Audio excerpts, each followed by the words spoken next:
여러분들이 얼마나 IQ가 좋은지 퀴즈 하나 내겠습니다. 그래서 제가 답을 하면 웃으면 IQ가 3자리고 안 웃으면 2자리니까 정체가 탄로나기 전에 여러분들이 웃으시면 참 좋습니다. 깨와 꿀을 합치면 뭐가 되죠? 깨와 꿀을 합치면, 저 요리사인데 그런 레시피 없습니다. 그렇습니까? 깨달음이라고 합니다. 아직 안 웃으시는 거 보니까 IQ가 2자리인 것 같습니다. 야고보 1장에 보면 기도하면 지혜를 하나님이 주신다고 했으니까 열심히 기도하셔서 IQ 3자리로 올리시기 바랍니다. 신앙에서 깨달음이 대단히 중요합니다. 성경을 깨닫는 것이 얼마나 중요한지 모릅니다. 깨달으면 그 말씀이 세상에 어떤 것보다 고소하고, 깨달으면 세상에 어떤 것보다 그 말씀이 달달한 거예요. 그래서 이렇게 시편 기자처럼 고백하는 거예요. 꿀, 곧 송이꿀보다 더 달다. 그래서 이렇게 찬양하는 거예요. 달고 오묘한 그 말씀. 할렐루야. 오늘 하나님이 우리에게 깊은 하나님의 말씀을 깨닫게 주시기를 권면합니다. 하나 더 퀴즈 내보고 싶습니다. 오늘 퀴즈가 많이 나갈 거예요. 이 시대 하나님의 슬픔이 뭔지 아세요? 이 시대 하나님의 깊은 아픔이 뭔지 아세요? 그리스도인들이 세상적인 잣대로 자신의 정체성을 매김한다는 거죠. 세상적인 잣대가 뭐예요? 얼마만한 물질을 갖고 있느냐, 어떤 학벌이냐, 어떤 지위를 갖고 있느냐, 어떤 미모, 얼마만큼 건강, 그거죠. 그렇죠. 그거로 자신을 매김한다는 거지. 하나님의 슬픔이에요, 이 시대. 이게 예수 안에 있는 나의 정체성에 대한 확신이 없는 거예요. 여러분들이 그저 좀 있으면 우쭐대고 조금 모자라면 주눅들고, 혹시 여러분들은 그렇지는 않습니까?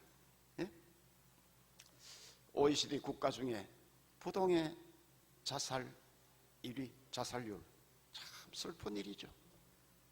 수많은 그리스도인들도 세상적인 잣대로 자신의 정체성을 매김하면서 스스로 목숨을 끊는 이런 시대죠. 하나님은 우리가 누구인지를, 그리스도 안에 있는 나의 정체성이 뭔지를 하나님은 우리가 빨리 깨닫기를 원하십니다. 마귀가 넣어둔 왜곡된 자아성을 여러분들이 버리고 하나님이 그리스도 안에 다시 만들어진 나의 정체성, 하나님이 그러시는 거예요. 따라합시다. 너는 내 아들이다.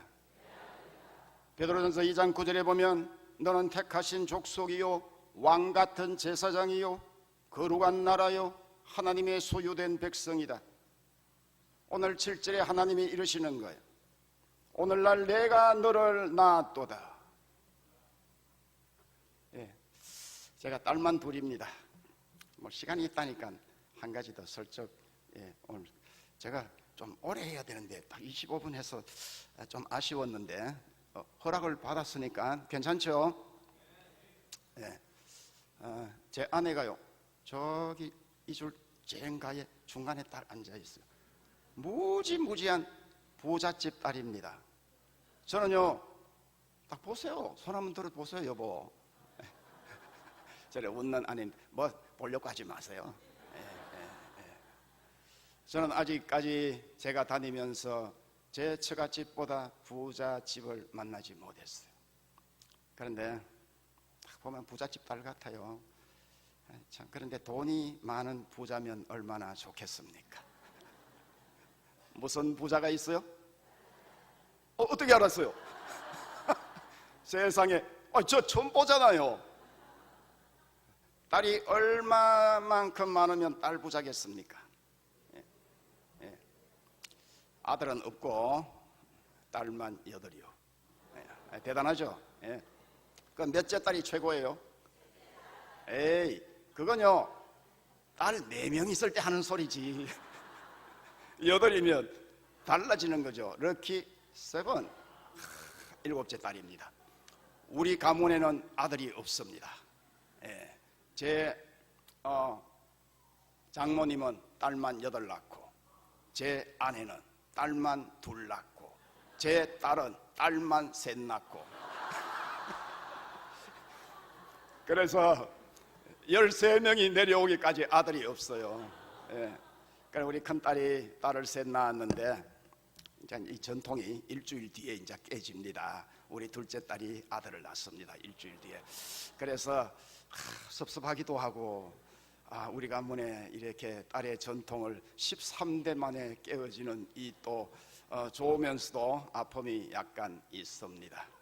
그런데 제 큰딸이 이렇게 교회에서 중국 가서, 제가 중국에서 한국인 교회를 하고 있습니다. 한국인들 이제 이 피아노 반주를 하고 청년이 이렇게 찬양단 싱어로 하고 이러다가 둘이 연애를 해가지고 중국에서 이렇게 사귀어가지고 결혼을 했어요.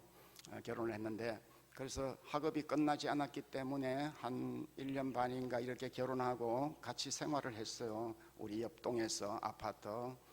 그래서 우리 큰딸이 중국 병원에서 아기를 낳았습니다. 큰 손녀를.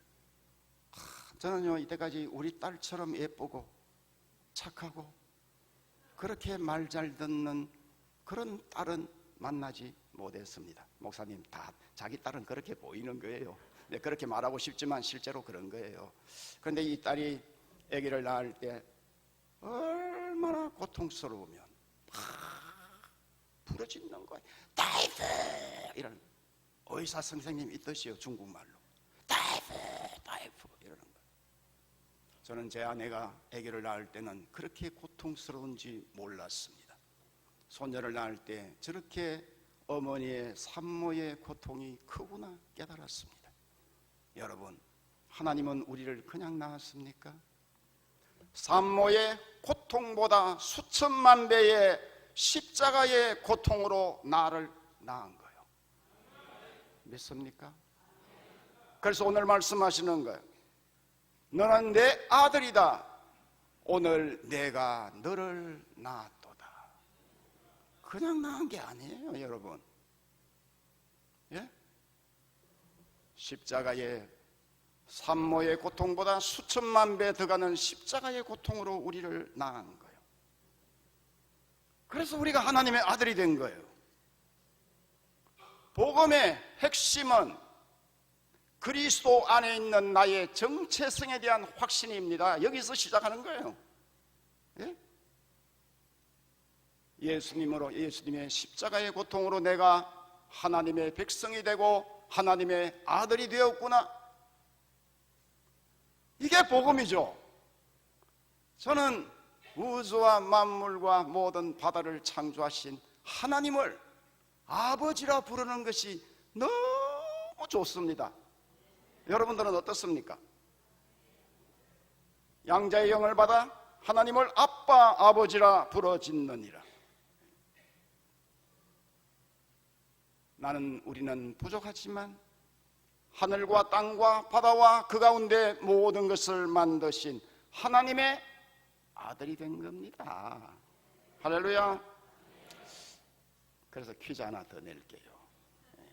세상에서 제일 복받은 사람을 한자로 하면 뭔지 아세요? 따라합시다. 할렐루야. 따라합시다. 같이 나. 그럼 2자로 하면 뭐예요? 따라합시다. 또 나. 3자로 하면 진짜 나. 따라해 봅시다. 4자로 하면 그래도 나. 5자로 하면 또 다시 봐도 나. 6자로 하면 또 다시 봐도 나. 계속해요. 예? 세상에서 제일 복받은 사람이 누구예요? 나지. 우주와 만물을 창조하신 그분의 아들이 되었는데, 제가 몇 년 전에 미국 시애틀에 부흥회를 갔어요. 거기서 부흥회 간 교회에서 우리 최원종 목사님을 만난 거예요. 그 교회에서 거기 오신 거예요. 선언선교 대표 대신. 그래서 제가 옛날에 기관장으로 배를 타고 드나들던 시애틀 항구에 그 항구가 보이는 배들이 정박해 있는 그 모습을, 커피 한 잔을 들고 둘이서 어깨를 나란히 하고 그 모습을 보면서, 얼마 전까지 내가 이 시애틀의 기관장으로서 이 항구에 드나들었는데 이 시애틀에 하나님이 또 다른 은혜를 주셔서 부흥회를 인도하러 이곳에 왔구나. 그렇게 참 교제한 적이 있습니다. 제가 그 부흥회를 인도한 그 교회가 이 시애틀에 유명한 회사가 있죠. 마이크로소프트. 그 외에도 뭐 여러 유명한 회사들이 있는데, 이 빌 게이츠가 사는 집 바로 옆에 있는 교회예요. 그 부근에 차로 한 5분 정도밖에. 새벽 집회를 끝냈는데 그 장로님이, 목사님, 빌 게이츠 집에 한번 갑시다, 이러는 거예요. 눈이 휘둥그레. 예, 그래요. 세계에서 제일 잘 산다는 빌 게이츠 집에, 이야, 내가 가보는구나. 안에는 못 들어가고 밖에서 구경하라 이거지. 그래, 밖에서 이제 이래. 이 시애틀에서 가장 멋진 그 워싱턴 레이크가 있어요. 호수가 있어. 호수 해변에 어마어마한 이 넓이로 세계 최고 부자니까 집을 지어놓은 거예요. 이 장로님이 막 열변을 토하면서 안에 가면 이런 시설이 되어 있고, 목사님, 이렇게 바닥까지 에스카레이터가 되어 있고, 이렇게 보안 시설이 되어 있고, 문 하나 열릴 때 어떠고 저쩌고. 그래서 제가 좀 맞장구 쳐줘야 되잖아요. 와, 그래요? 이야, 정말 대단하네. 자기도 가본 게 아니지, 들은 풍월이지.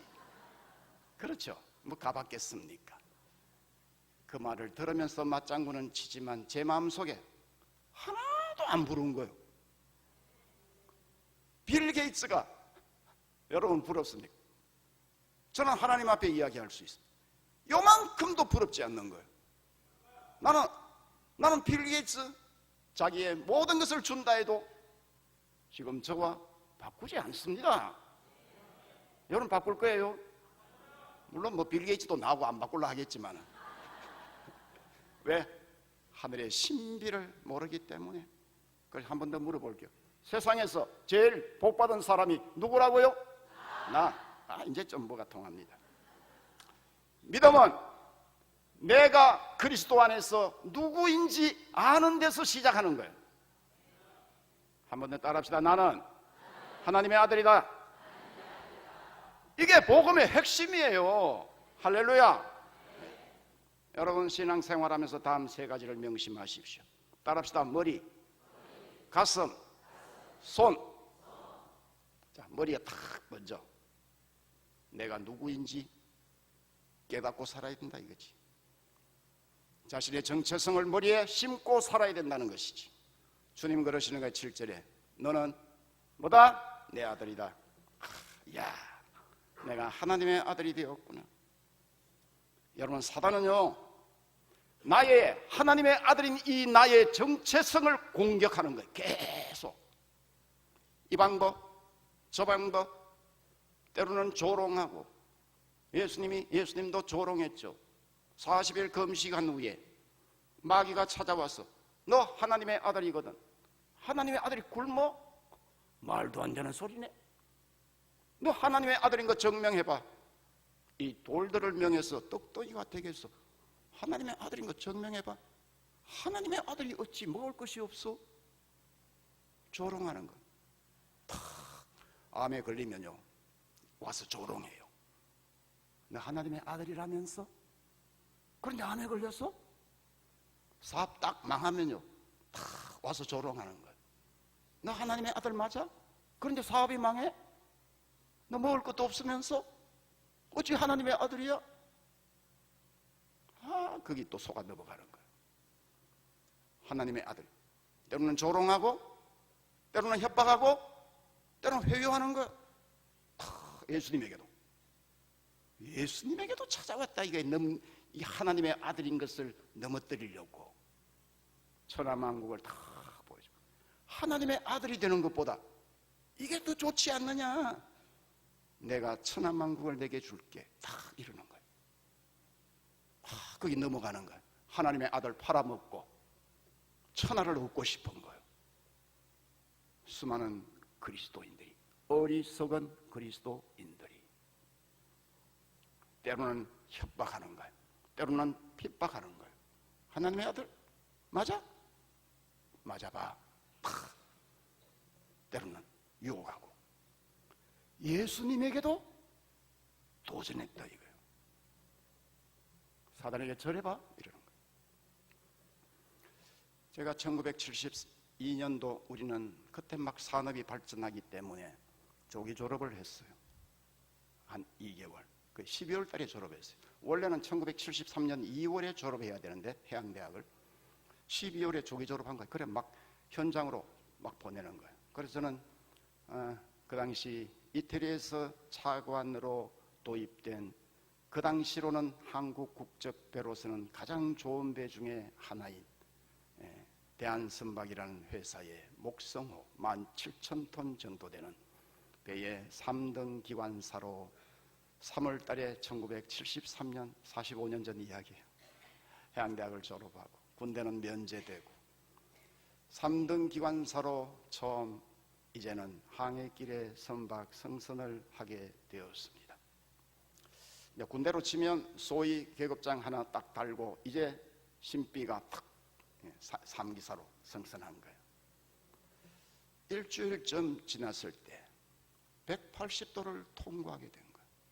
180도를. 선내 방송이 울렸어요. 오후 5시 180도를 통과하니 이 기적이 울면 용왕제를 드린다는 거예요. 용왕제. 용왕제가 뭔지 아세요? 고사상을 차려놓고, 이야, 아무리 그래도 내가 하나님의 자녀인데 용왕에게 제사를 드리는 절을 할 수 있나? 선내방송이 다시 울렸습니다. 모든 선원들은 양복을 갈아입고 가판부원은 브릿지로, 기관부원은 기관실로 모여서 기적이 울 때 용왕제를 드리라는 거예요. 그래서 제가 뭐 글빨이 있습니까? 양복을 착 갈아입었어. 내려갔어. 이 위기의 순간을 내가 어떻게 해야 되느냐? 마음이 너무 아픈 거예요. 가보니 대시대가리가 놓여 있고 고사상이 차려져 있고, 그때는 선원들도 많았어요.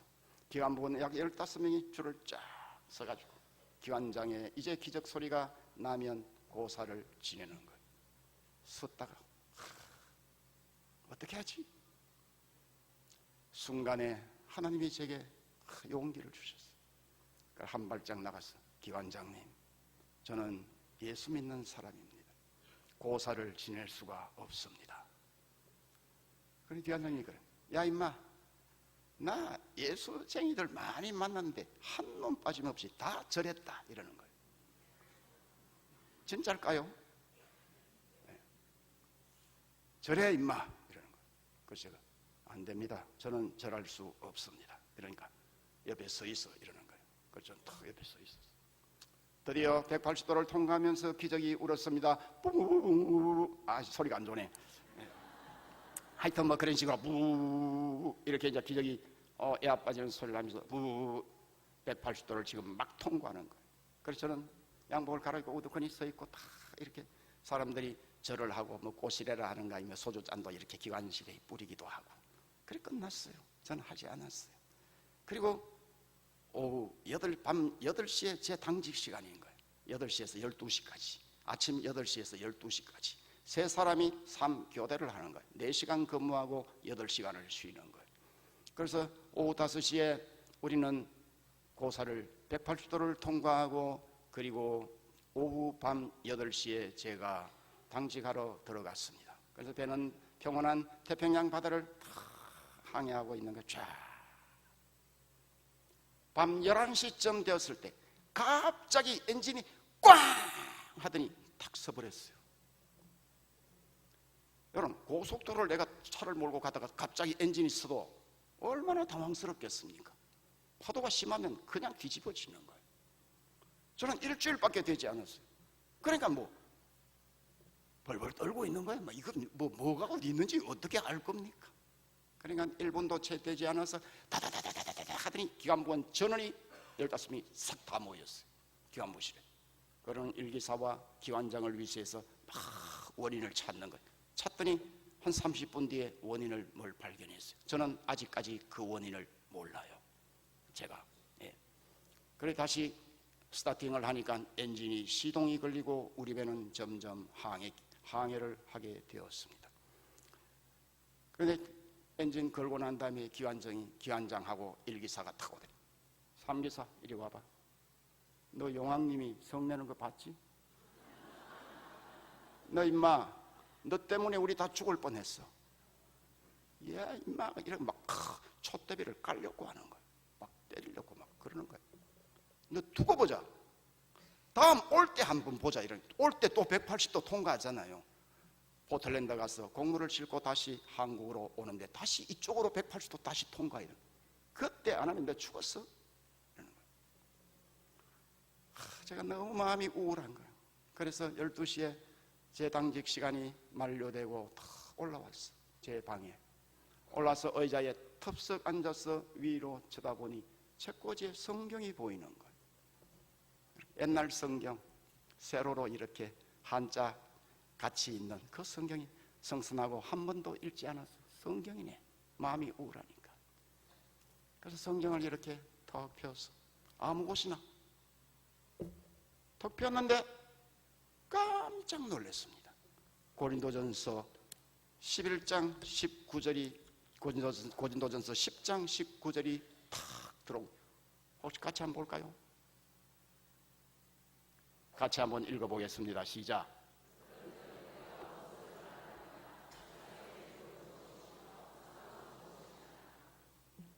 예, 계속. 제사하는 것은 귀신에게 하는 것이요 하나님께 제사하는 것이 아니니 나는 너희가 귀신과 교제하는 자가 원하지 아니하노라. 너희가 주의 잔과 귀신의 잔을 겸하여 마시지 못하고 주의 식탁과 귀신의 식탁에 겸하여 참여하지 못하리라. 제가 얼마나 놀랐겠습니까? 그냥 턱 폈는데 탁 성경 구절이 내가 무엇을 말하느냐? 우상의 제물은 무엇이며 우상은 무엇이냐? 무릇 이방인이 제사하는 것은 귀신에게 하는 것이요 하나님께 제사하는 것이 아니니 나는 너희가 귀신과 교제하는 자가 되기를 원하지 아니하노라. 너희가 주의 잔과 귀신의 잔을 겸하여 마시지 못하고 주의 식탁과 귀신의 식탁에 겸하여 참여하지 못하리라. 주님의 음성이 들렸어요. 나는 너가 양복 갈아입은 것도 싫다. 다 이러시는 거예요.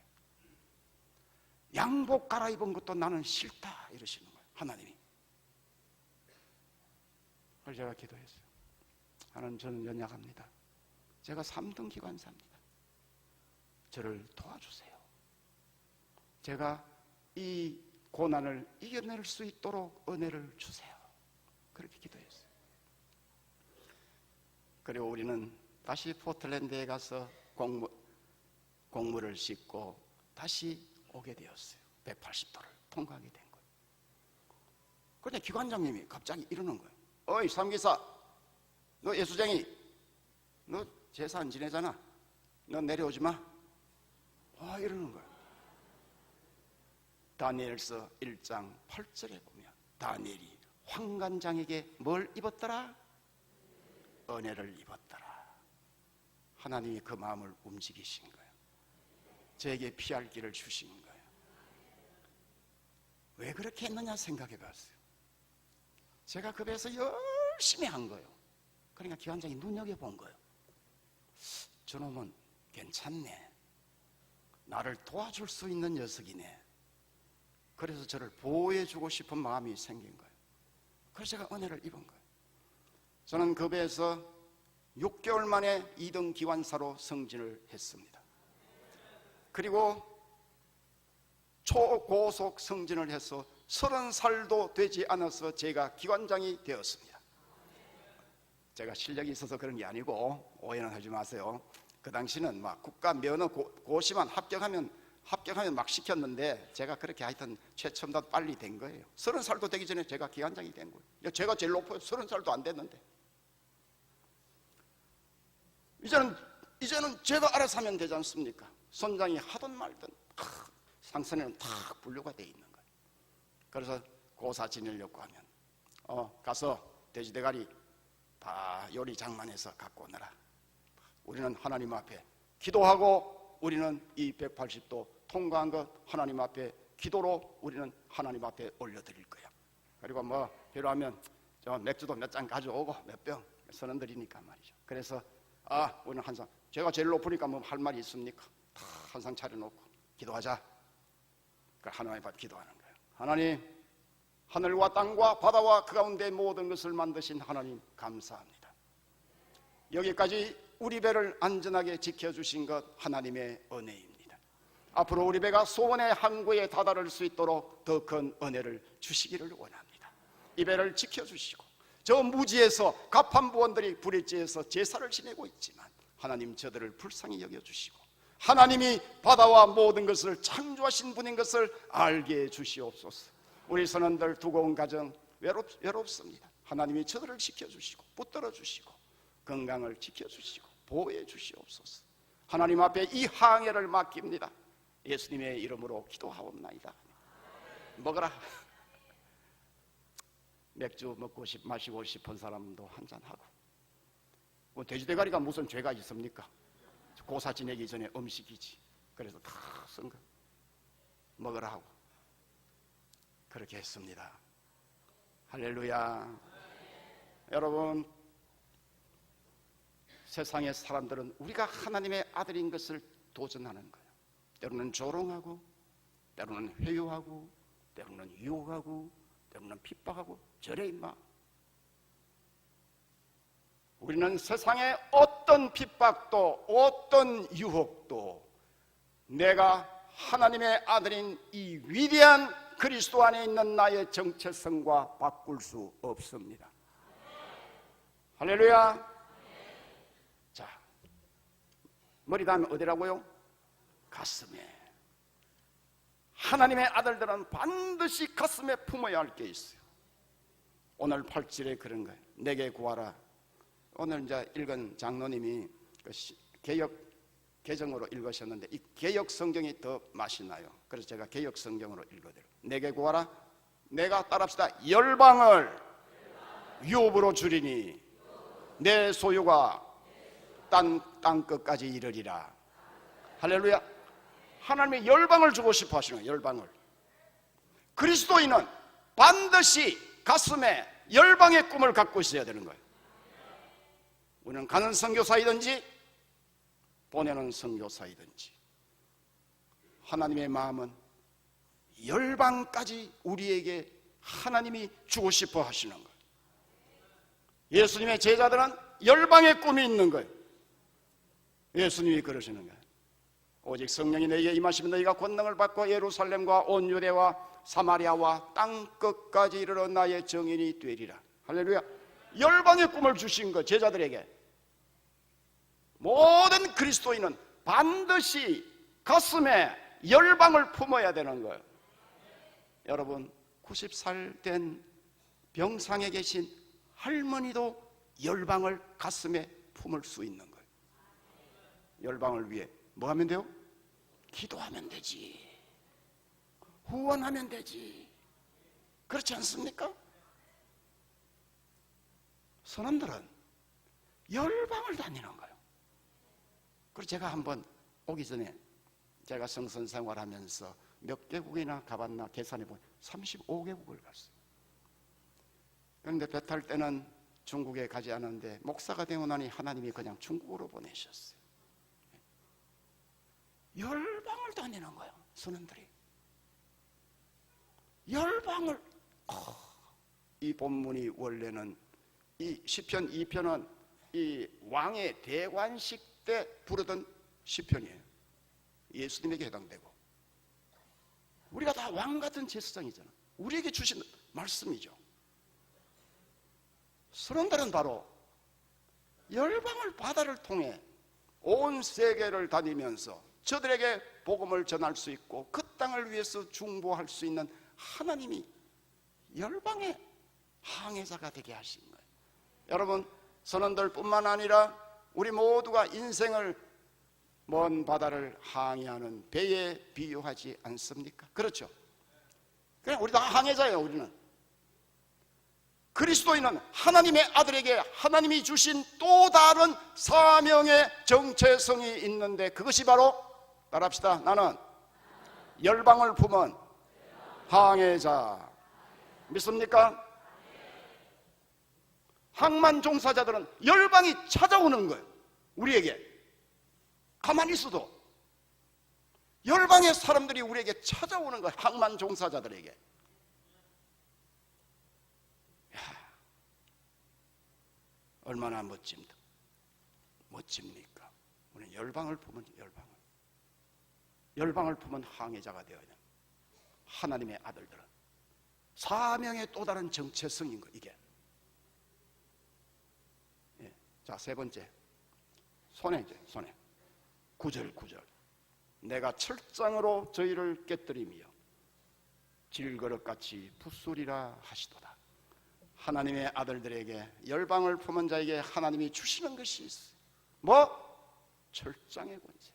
할렐루야. 우리 자녀에게, 내가 너에게 뱀과 정갈을 밟으며 원수의 모든 능력을 제어할 권세를 너희에게 주었나니 너희가 결단코 세상이 너희를 결단코 해하지 못하리라. 뱀과 정갈을 밟고 철장으로 질그릇 깨뜨리지. 철장이 뭐예요? 이 쇠 지팡이지. 야, 이거로 질그릇 부수는. 하나님의 자녀에게 축복의 권세를 주시고, 그렇죠? 너희가 이렇게 축복하면 내가 축복해 줄게. 대적의 권세를 주시고, 하나님이 우리에게 손에 철장의 권세를 주셨는데, 그런데 참 재미있는 것은요, 철장이라는 단어가 성경 속에 4번 등장해요. 여기 1번, 3번은 계시록에 등장해요.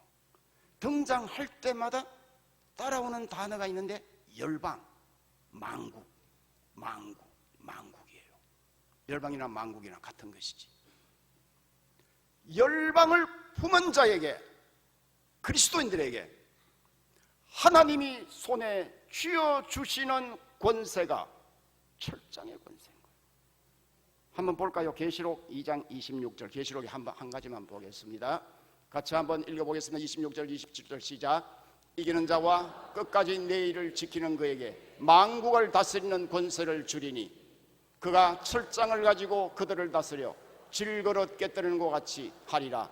나도 내 아버지께 받은 것이 그러하니라. 아멘.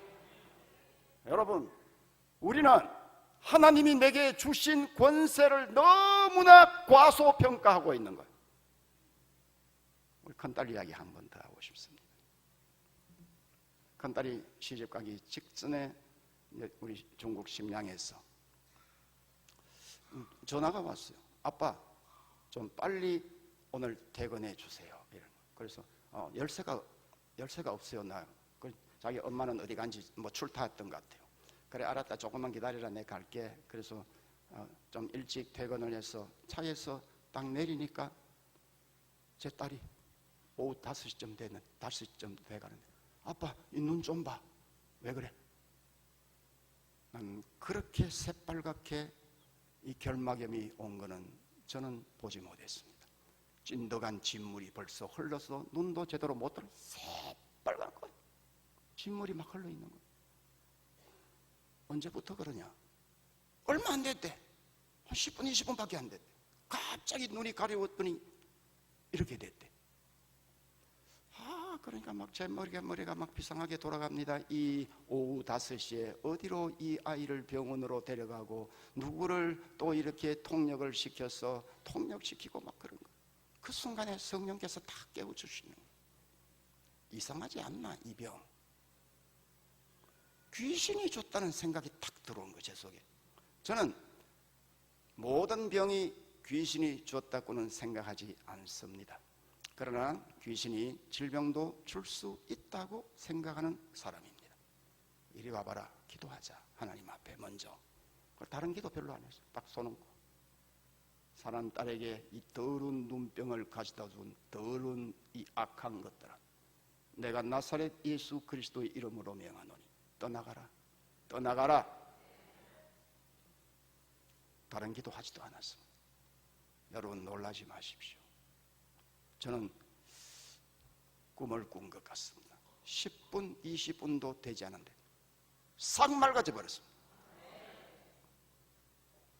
저도 놀래고 제 딸도 놀래고 하나님이 살아계시는구나. 악한 영들이 있구나. 예수님의 권세 아래, 우리에게 주신 권세 아래 꼼짝 못하는구나. 식염수 한 방울 넣지 않은데 찐덕거리던 진액도 어디 간지 사라져버려. 다 사라져버렸어요. 세상에 저는 이쪽 눈보다 더 맑은 거예요. 우리는 하나님이 내게 주신 엄청난 철장의 권세를 너무나 과소평가하고 있는 거예요. 맨날 당하고 있는 거예요. 하나님이 내게 주신 권세로 이길 수 있는데도. 저는요, 제가 기관장으로서 약 총 합쳐가지고 한 3, 4년 만에 기관장이 됐으니까 기관장 생활 한 6, 7년 이렇게 돼서 선박 선교사. 저는 이제 어디 가서 큰 소리 치는 거 하나 있습니다. 저 개척교회 6개, 7개인가 했습니다. 와, 그 노래. 선박 개척교회, 선박에서 배 타면서 예배를 드리고 선언 선교에 도움을 받았어. 그렇게 하다가 은혜 받고 목사가 되었는데요.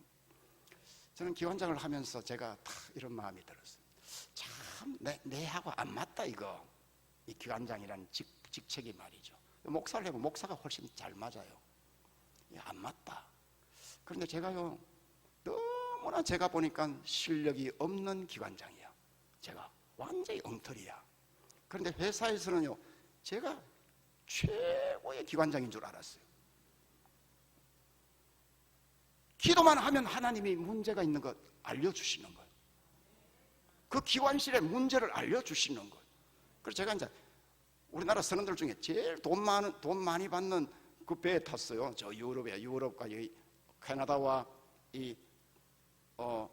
미국 사이 센 로렌스 강을 통해가 오데오 안에 들어가요. 그 배를 탔는데 그 배에 제가 한번 올라가니까요, 첫 번 갔던 배예요. 30살 그때 탔던 배예요. 젊죠. 제가 지금 나이가 69인데 30살 그때 얼마나 참 날씬했겠습니까? 갔더니 그 배에 고질적인 문제가 있는 거예요. 수시로 발전기가 탁 나가버리는 거예요. 그래서 회사에서 와서도 원인을 못 잡고 있는 거예요. 그냥 강 한복판에서 예를 들면 발전기가 나가면 엔진이 다 스탑돼 버려. 그러면 좌초되는 거예요. 이게 이 배의 고질병이에요. 그래서 하루는 다 앉아가지고 하나님 뭡니까 원인이? 제 실력 없는 거 하나님이 더 잘 아시잖아요. 좀 도와주세요. 뭔가 탁 떠오르는 거예요. 제 머릿속에 배터리라는 배터리 문제를 탁 떠오르는 거예요. 배터리가 순간적으로 탁 어떻게 이 전압이 탁 떨어지는 거예요. 그때 스탑돼 버리는 거예요. 그래서 리포트를 했어요. 본사에다가, 영국 본사에다가, 영국 밴드. 그럴 리가 없다는 거예요. 와서 그러면 나하고 같이 테스트를 해보자. 테스트하니까 원인이 발견된 거예요. 그러니까 선장보다 월급을 더 받았다니까요.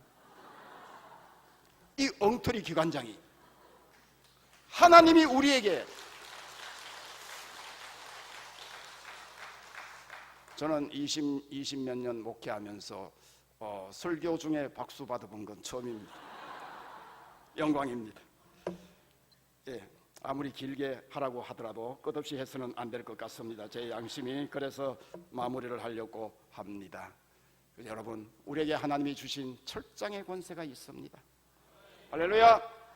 자, 머리에 내가 누구인지 인식하고, 가슴에 하나님이 주신 꿈을 간직하고, 손에는 하나님이 주신 철장의 권세로 살아가는 성도 여러분, 선원 여러분, 항만 종사자 여러분, 우리는 열방을 품은 항해자로 당당하게 세상을 향해 전진해 가고 우리 모두가 선원들을 생각하고 지금도 힘들게 바다 위에서 싸우고 있는 그리고 항만 종사자들을 생각하고 우리 모두가 이 참 오늘 바다주일에 여러분들이 마음을 드리고 기도하고 함께 동참함으로 참 하나님이 주 놀라운 그 은혜가 넘치기를 바라고요. 우리 모두가 선은 관계없는 자라 할지라도 우리 모두는 열방을 품은 항해자임을 분명하게 인식하고 하루하루 열방을 가슴에 품고 살아갈 수 있기를 주님의 이름으로 축원합니다.